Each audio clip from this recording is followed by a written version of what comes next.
It's day 3 of the Worlds here in Marina Rubicon in the south of Lanzarote, and it's an absolutely critical day, being the final day of qualifying when the sailors work hard to try and break into the top 25 for Gold Fleet, or if they don't manage that, relegated to silver. So with 3 races on the cards for the men, 4 for the women in the FX, let's go to the race committee for the weather forecast.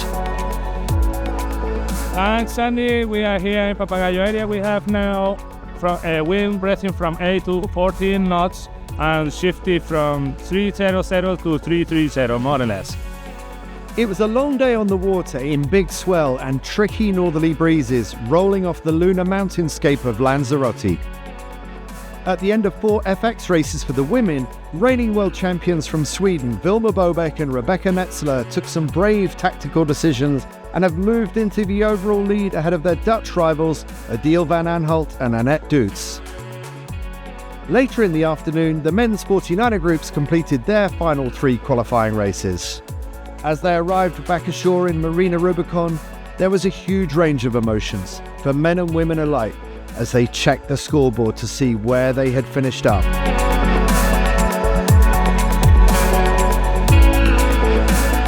25th place or higher would mean elevation to Gold Fleet. Any lower and they would be relegated to silver, and in some cases, the end of their Olympic dreams. Rob Dickson and Sean Waddilove had squeaked into Gold Fleet in 25th place, although with a few protests to be heard, it was too soon for Irish celebrations. Yeah, I think we're 25th at the moment, so in Gold Fleet they are, but as you know, a lot of uncontrollables like protests and stuff from other boats that might change that, but for now, yeah, I don't know, we can just see what happens. Even tougher though for the other Irish team, Schaefer Guilfoyle and Johnny Durkin, who just missed the cut in a heartbreaking 27th place. Yeah, I mean, I guess people put in a pretty long winter of training and work hard, and obviously today's the day that the cuts happen, so obviously people are going to be disappointed missing the cut like us, and I can definitely relate to it.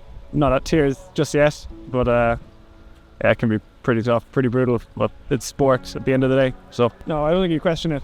If you're questioning it after a day like this, I think you need to look at yourself a bit. You need to know your why, and you know, you're out here to try and get the best out of yourself, and I want to measure myself against the best in the world, and you know, today we weren't up to that standard, and I'm okay with that, and just need to improve and keep at it. No reason for sadness in the French camp, however.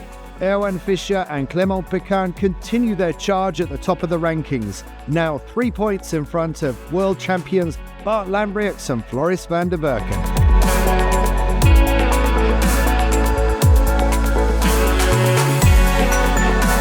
So at the end of a dramatic 3 days and the end of the qualifying phase, we move into Gold Fleet for the final 3 days of the World Championships in Marina Rubicon.